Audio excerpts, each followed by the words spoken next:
fighter planes based in England, operating in the skies of Western Europe against the German Air Force.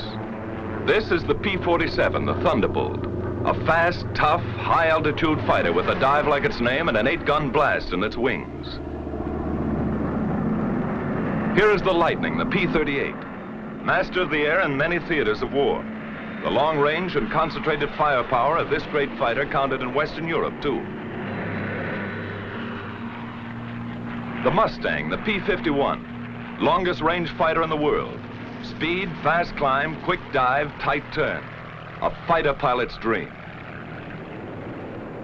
Into these three great fighters, America poured its genius, its millions of man-hours of labor, its faith in victory against the Luftwaffe. And in their single cockpits, it placed its carefully chosen sons, trained to a fighting edge, trained as never before.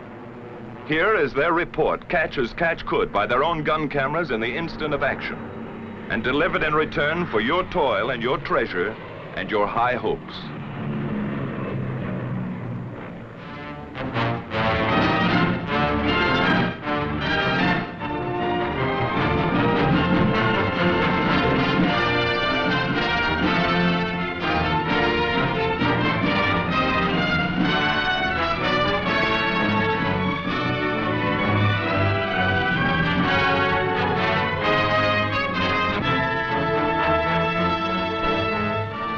This is a Thunderbolt base in East Anglia on the east coast of England. One of many such bases from which our fighter planes swarmed up into the far red yonder of battle to the east. Their main job, although they struck many other blows, was to escort and protect our heavy 4-engine bombers, the big friends, against the Focke-Wulf 190s, the ME 109s, and the enemy's rocket-lobbing twin engines, Ju-88s, ME 210s, 410s, and others. To attack them whenever, wherever, and in whatever strength they appeared. Our direct challenge for control of the air. Trucks bring the pilots from the field to the squadron dispersal hut for intelligence interrogation after the mission. Coffee and sandwiches if they want it. Little action today, just a routine escort. You saw 4 190s on the field. That's right. Harry saw them, too. I think it was this field, Jack, further west. We made the 180 here and flew about 2 minutes on 340. Well, that's about 15 miles south of Hanover. We thought that field was knocked out. They seem like ordinary American boys, but look a little closer. Now they pile in a Jeep and ride to chop. They have Jeeps enough, but they like it this way. They kid a lot, high-spirited. And later they relax and enjoy the not too frequent sunlight. Unless some joker is present, and he usually is.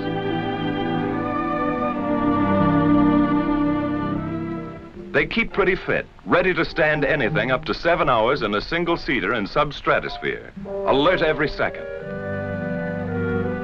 And they keep their eye in. This fellow has 22 destroyed. Well, he may have if he keeps at it. And they won't be clay pigeons.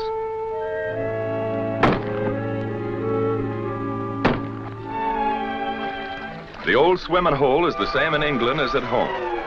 They had a beautiful summer in England that day. Little aquatic practice won't hurt either. They may have to make a high dive with chute and become a channel swimmer almost any time. Of course, it gives their airborne pals a fine chance to practice low flying a bit.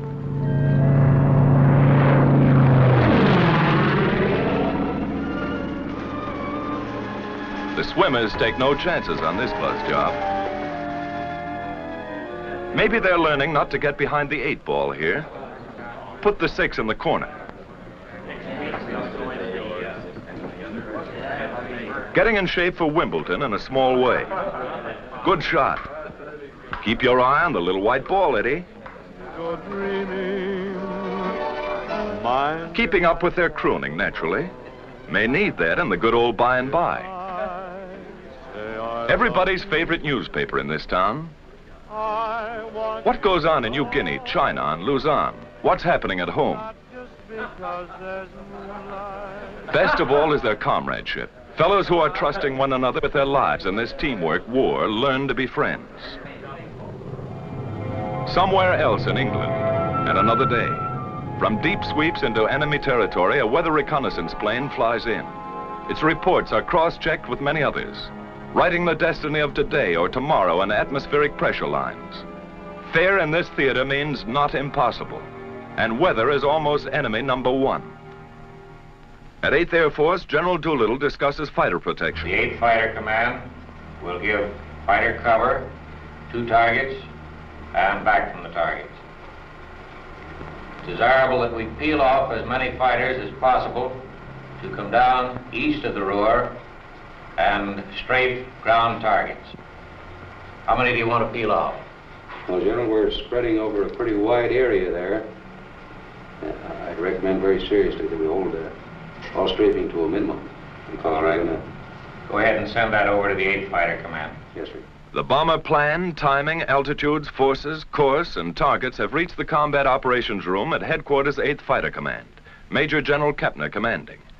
Now the General and his Chief of Staff, Brigadier General Griswold, come in to inspect and discuss the plan of escort. Colonel Burns, operations, determines what group shall fly. Colonel James decides their disposition. Colonel Callahan, intelligence, estimates where and when the enemy will intercept. It's an intricate scientific plan, based upon information from many sources, and upon the route and location of the target. Then a field order goes out to the fighter wings, and through them to the fighter groups and squadrons which they control. This command supports 1st and 2nd Bomber Forces. 62nd Group P-47s will escort heavy bombers over enemy coast through target to limit of endurance. All observations will be reported over RT. The field order is received at the fighter base by the duty officer in group operations. He checks the field order for the group rendezvous time with the bombers. He calls maintenance, armament, and others. And in the still dark hours of the morning, a squadron intelligence officer shakes the pilots out of their deep sleep. Briefing at 6:30.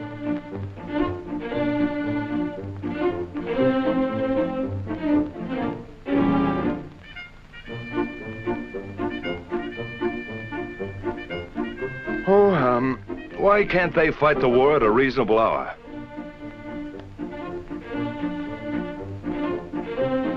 Wake up over there if you want any breakfast. There's a show on. Crews, meantime, are warming and priming the aircraft.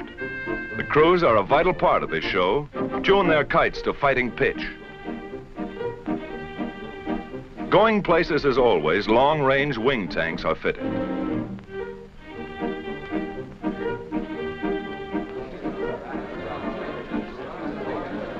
Now briefing and everybody present. The colonel comes in. These fellows are veterans of many missions, so he gives them the essentials without ceremony. Okay, boys, today we're going to escort 10 boxes of bombers, 36 ships to each wing. We're on the front end of the 1st Task Force, picking them up in the Mannheim area, around the target, about 20 miles east of Mannheim, at which time we will proceed up to the aerodromes north of Frankfurt, where we will strafe. Now today, I want to use the same system we used the other day. That is, dividing the field up into sections, one squadron only on the field at one time. When the ammunition is expended from that squadron, you'll move up and let the other top cover squadron come down and strafe. Okay, boys, we'll start engines at 8:50, take off 8:58 to 9:06, rendezvous with the big friends 11:04, escort until 11:24, strafe until 12:16. The pilots make notes on the back or palm of their left hands. No chance of losing that little memo in a moment of excitement, or not much chance. Okay, any more questions? Intelligence? Intelligence takes over. Gentlemen, you may expect considerable enemy opposition today. The Germans have brought in some 100 single-engine fighters, chiefly 109s, some 190s, to stop the American drive across the Rhine. Watch your flank at the Rhine River, at Mannheim, and particularly in the Frankfurt area. Now, after we break escort, There are 4 aerodromes which we've marked in red pins.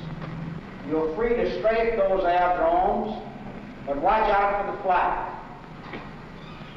There are probably about 30 guns on each airfield. Send a flight down to silence the guns before you attempt to hit the planes on the field. Then time check. A minute is a long time for an air fighter. In 10 seconds, the time will be exactly 0658. Good luck, man.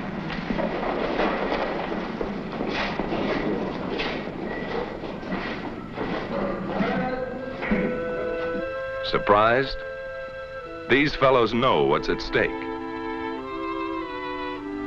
Each man takes his emergency kit and empties his pockets. A scrap of paper might tell a big story to enemy intelligence if he has to bail out.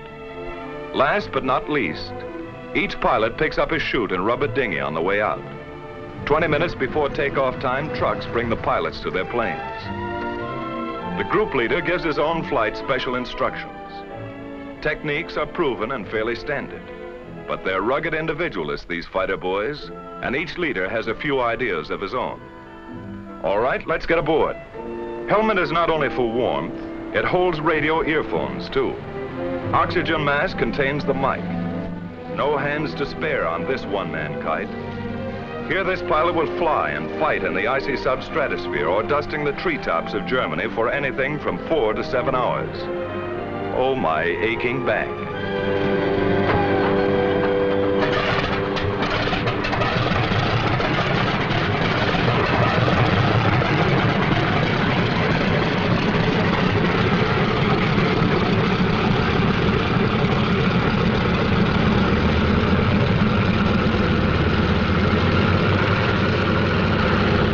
All clear? Let's go. Takeoff by 2s on the quarter minute. Element leader and his wingman. Expert takeoffs and landings are a point of pride with every squadron.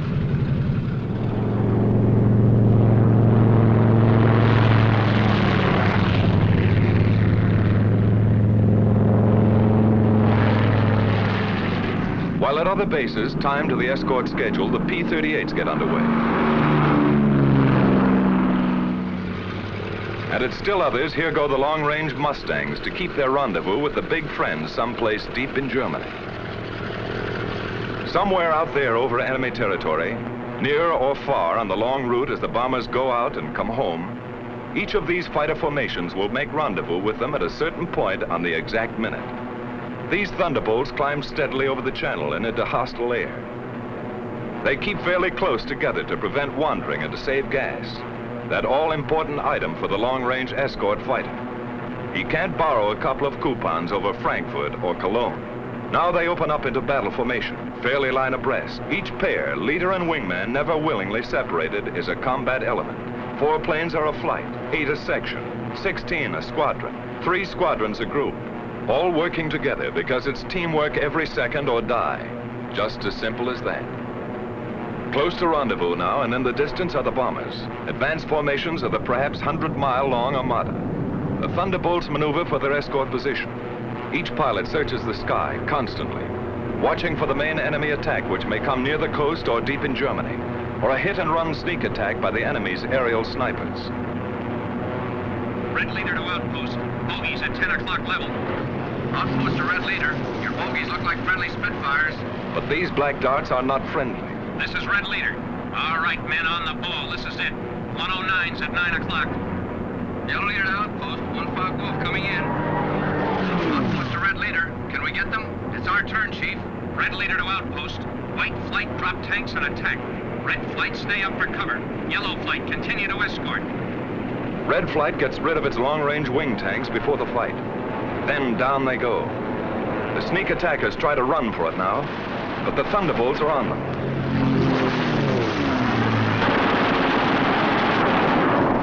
With the touch of the finger on the stick, a camera and 8 machine guns are put into action.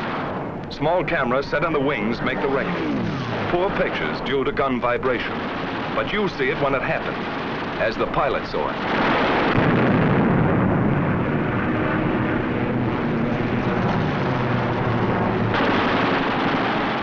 armor-piercing incendiary 50 caliber ammunition makes a flash when it strikes, and how it strikes.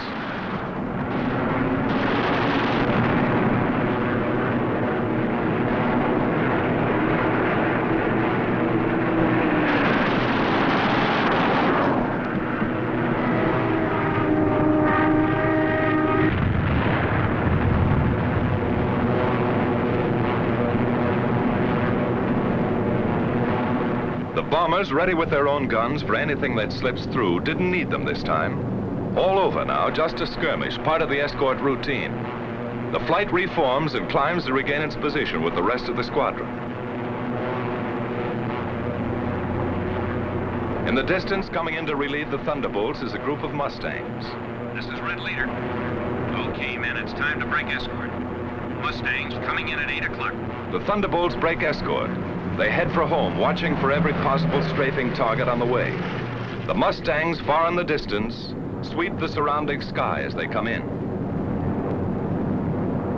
Next to the belly or wing tank, which doubled the fighter range, the most important feature of long-range fighter escort was the relay system. Because of differences in bomber and fighter speeds and the need of much weaving, fighters used up their time and distance almost twice as fast as the bombers. Thus, the same group of fighters could remain with the bombers only 25 to 40 minutes out of a 6 or 8 hour mission, going and coming. And 1,000 fighters might be needed to keep anything from 40 to 100 on the job at all times. While the enemy could strike with 250 at any point he selected, our fighter groups had to relieve one another at rendezvous points all along the route, like this. Simple in diagram, but difficult in the limitless, often weather-blinded spaces of the enemy air. It took planning, leadership, and most of all, it took individual fighting skill and courage to match the enemy's tactical advantages. Forewarned an hour and a half by his radar as our bombers gained altitude over England, he had plenty of time to mass his fighters at his chosen point of attack and to outnumber our escort at anything from 2 to 1 to 10 to 1. This captured film shows how quickly the 109s and the Focke-Wulf 190s got into action. They were as grimly determined to stop these great daylight thrusts into their industrial heart as our bombers and fighters were resolved to press them home to the hilt.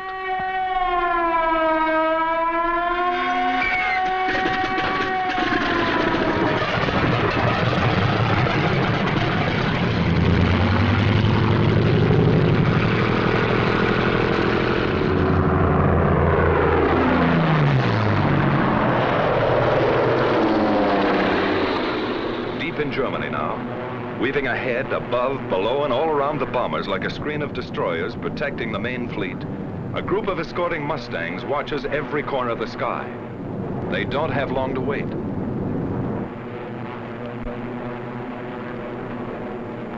Ceaseless training plus battle experience has taught them to recognize the enemy almost by instinct. Where they are, how they act. First hostile aircraft is spotted. Blue Leader here. Watch it, fellows. 109 to 10 o'clock.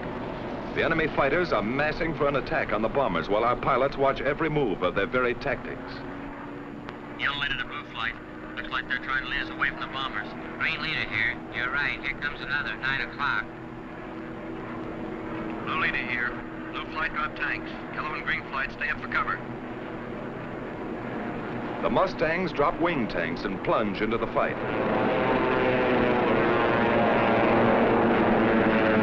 The head-on dive through the fortress's formation is a favorite. So fast sometimes, and so many, our fighters cannot head all of them off. The Huns make a sneak attack on our bombers from behind. Some of them get in close, as this captured enemy gun camera film shows, and hammer our bombers with their 20 millimeters. It's punishing, but they shall pay. The Mustangs are in the thick of it, and the battle ranges all over the sky as other formations join in.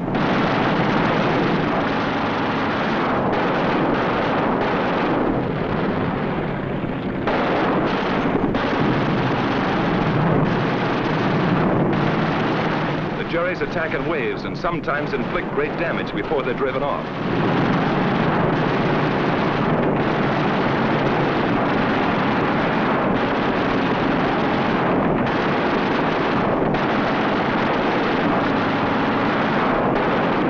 The B-17 catches fire and goes down in flames. The German pilots are determined. So are ours. to the death.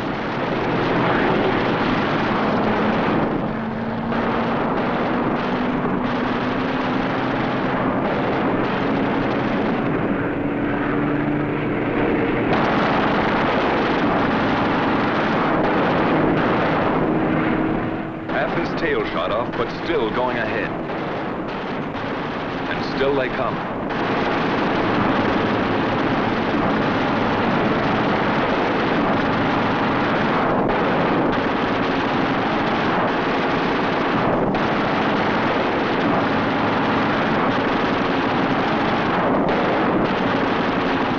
We lose another, but they cannot stop us.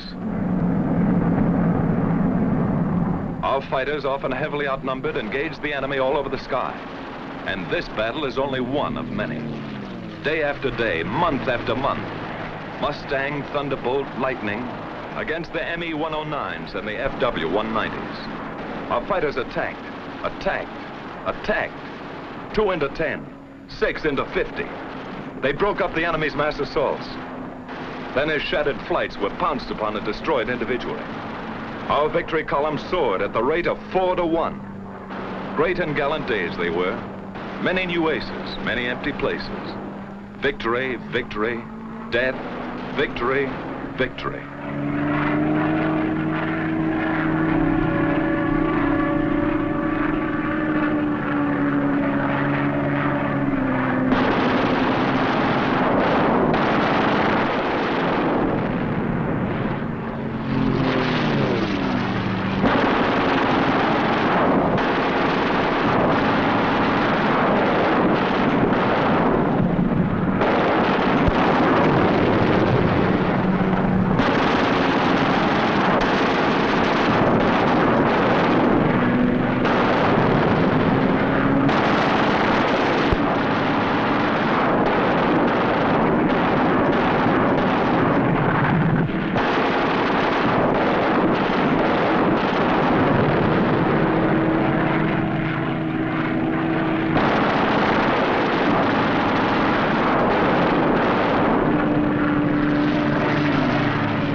While our ever-increasing fleets of fortresses and liberators pressed relentlessly onto their targets, whenever attacked, they defended themselves with legendary gallantry and effectiveness. If a missed rendezvous or other misadventure, due usually to blinding weather, prevented fighter protection somewhere, they suffered heavy losses.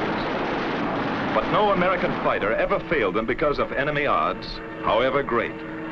Never was a mission turned back by enemy action. Our bomber and fighter losses, though strikingly less than the enemy's, were heavy. But the home front sent us more bombers and fighters, and more well-trained pilots, and our fleets grew mightier by the month. But the enemy first-line operational strength was maintained also. The great air battle of Europe was still undecided. In February 1944, there was a sudden change.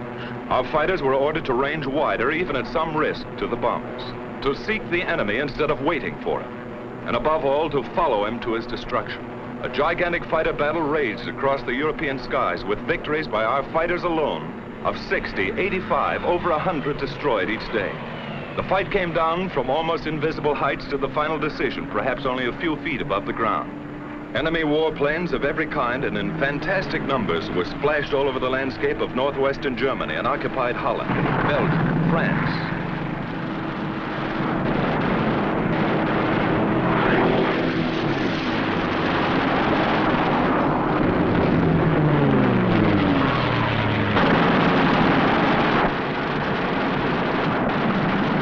Watch this 190 hit the dust.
crucial battle.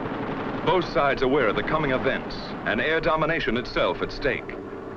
Once again, a better cause, better planning and leadership, better equipment, and beyond everything else, the know-how valor of our fighter pilots gave us victory. Only this time it was decisive. So many of his aircraft exploded over his own forests and housetops, or were driven, flaming wrecks, into the ground. So many of his famous fighter leaders met death at the hands of some grimly determined boy from Illinois, or Wyoming, or wherever, that his morale was shattered. His defense plan was smashed. The Luftwaffe cried, "Enough."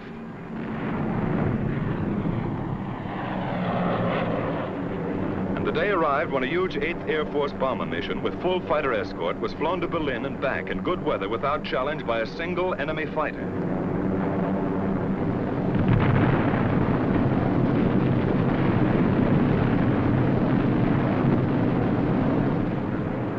Quickly now, our long-range escort fighters seized their opportunity.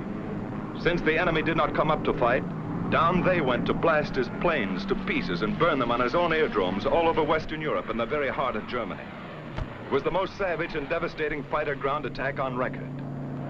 Returning from unchallenged escort duty and on many special missions, they burned his aircraft by hundreds, harried him from one airfield to another, forced on him a degree of dispersal ruinous to his efficiency.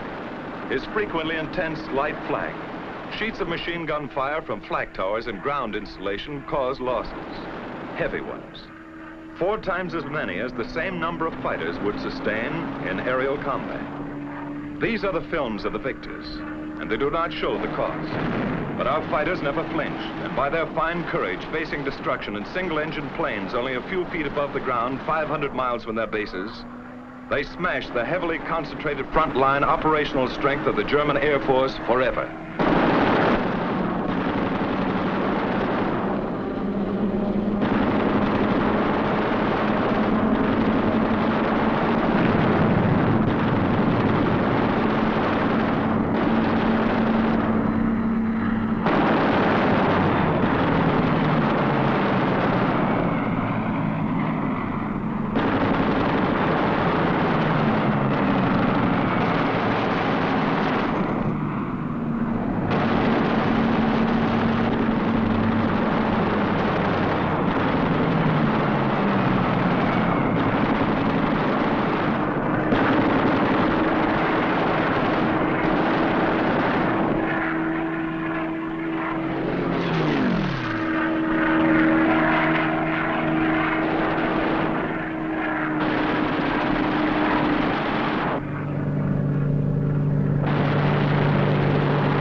These jerry revetments could be attacked only through the front door.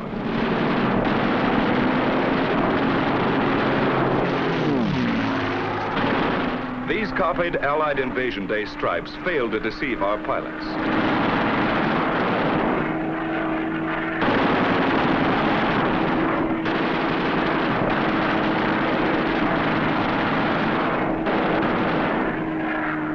The enemy often dispersed his aircraft in the woods fringing his airdromes.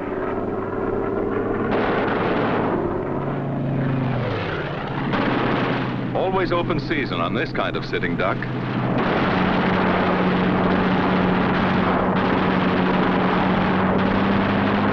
Watch this boy reef it around for another crack.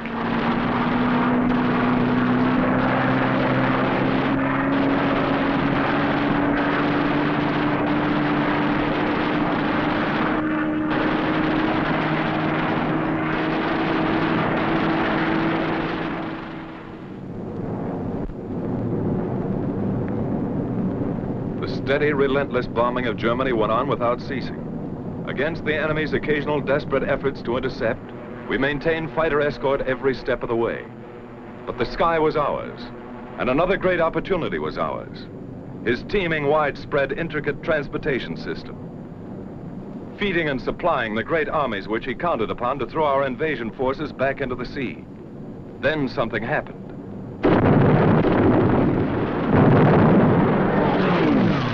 The enemy's roads and railroads were struck with a mighty force of air power.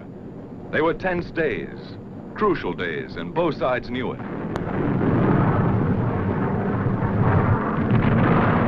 Our fighters, freed by their bitterly won victory in the air, became a dominant factor on the ground. These thunderbolts are dive bombing. They strike home. But by far the greatest, the almost paralyzing destruction they inflicted was by the burning, hard-hitting fire of their 50 caliber guns. They exploded locomotives by the thousand and burned freight cars in uncounted numbers. No train in daylight hours was safe. No marshalling yard a haven. The enemy's desperately needed rail transport system was shattered all over the map.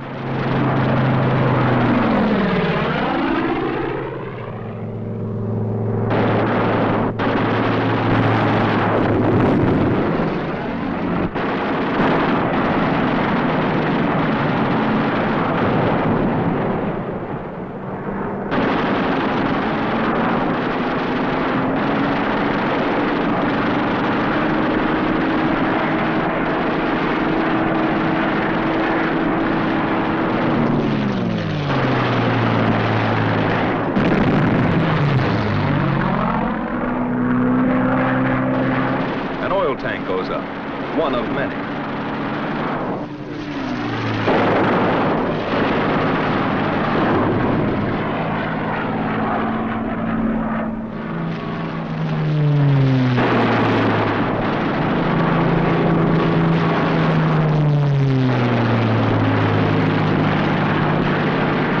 No mistaking gasoline when you hit it.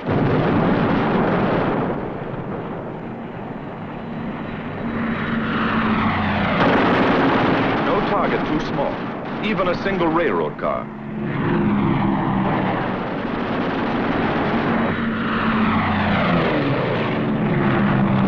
The Hun tried to hide his trains in the woods, but it did not save them.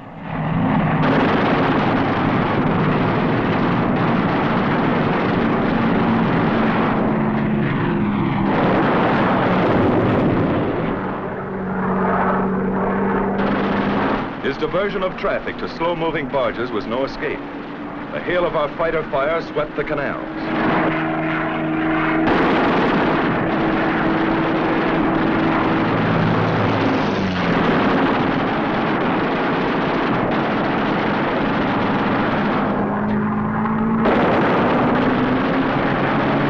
Flak towers like these cause us lots of damage.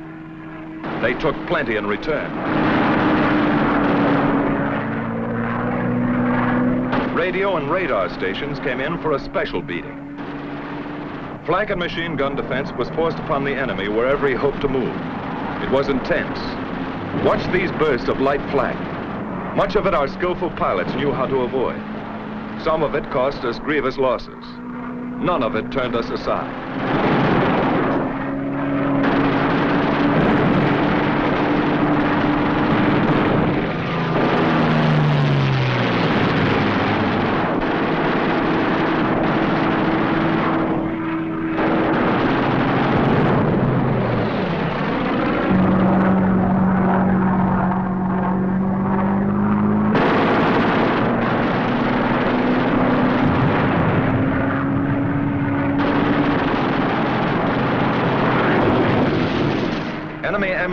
tried to run the gauntlet in vain. Watch this staff car of a high German officer. Was it Rommel? Could be. At the same time came such a scourge of road traffic as never before known. The enemy could move his convoys effectively only at night, was delayed and destroyed wherever he turned the wheel. What did this mean to the German armies in the West? How did it count on Invasion Day and the Battle of Normandy? Here is the picture of the enemy's transportation system as he was able to take it into the crucial test. Yes, this is the report our fighter pilots send back to you. The great armadas of our bombers sailing unhindered through the enemy air. Our gallant armies driving ahead without having to keep one eye cocked over their shoulders. Their gun emplacements unobserved.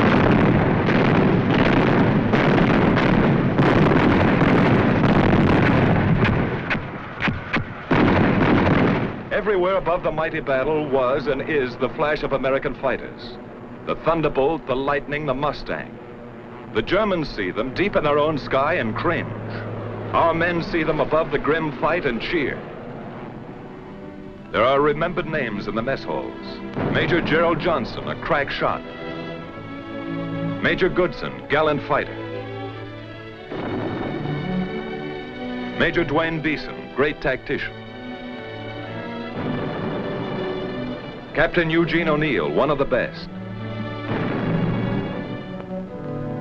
Major Don Gentili ran up a flaming record. Colonel Don Blakesley, great leader of 4th Group. Major Walker Mahurin, one of the first and best of the great aces.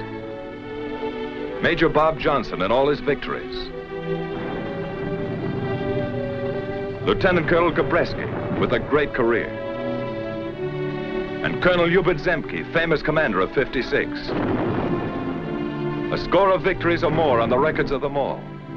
Duncan, Schilling, Pretty, and many, many others. But this is not the story of our heroes. It belongs to all our gallant fighter pilots who in the decisive hour smashed the Luftwaffe and gave us freedom of the air.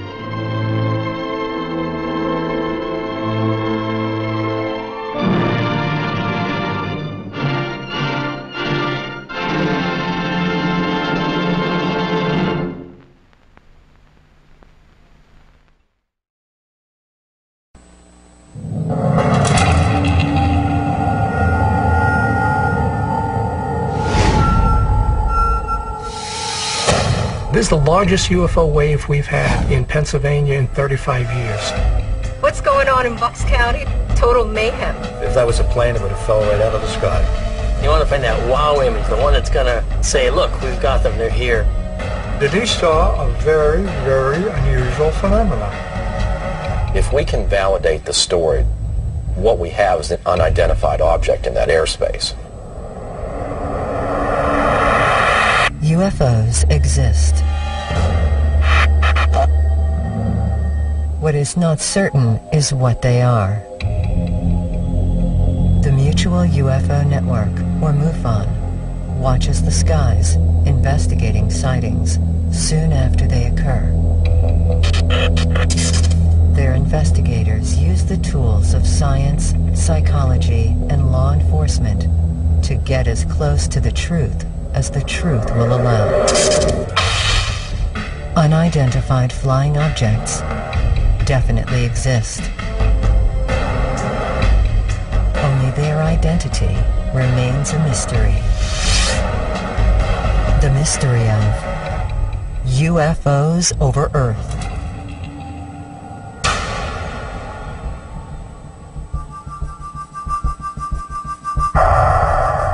I'm excited. I'm excited that they're coming. I'm excited they're at my back door. I am waiting to see what the culmination of all this is. It, to me, is something that is at the forefront of a breakthrough.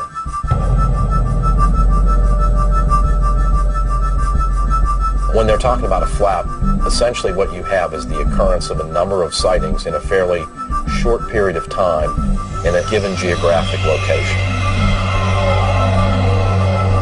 Most UFO sightings occur with an individual. They happen, then they're gone. Once in a while, you get a mass sighting. In 1997, was seen by the governor of Arizona. But flaps are rare because they can last for days and sometimes months. And then one day, just as quick as it starts, it stops again. And nobody knows why. So you want to take advantage of it. You want to look into it as quickly as possible.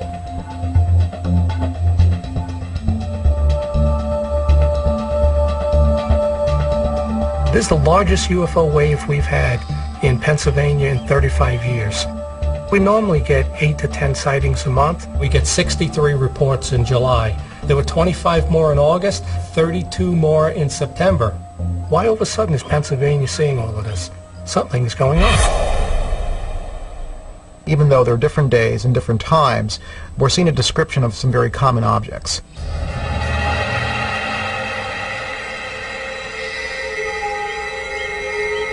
The activity that we're looking at right now is about 7 times more than the usual. We put together all our information so that we have a map of all the sightings. A lot of people have reported different objects, and it's interesting to note that these objects vary from a cylinder-shaped object to a boomerang to a sphere. All it was a white ball of light. So I ran inside and I grabbed my astronomer binoculars and I honed right in on that son of a gun, and there was no structural features at all. It was just a white, pure ball of light. I've only been investigating for MUFON 4 months now. I'm out here to figure out what the hell's going on out there. It was ball-shaped, kind of. It was just like... Multicolored? Yeah. The most brightest, like, dominant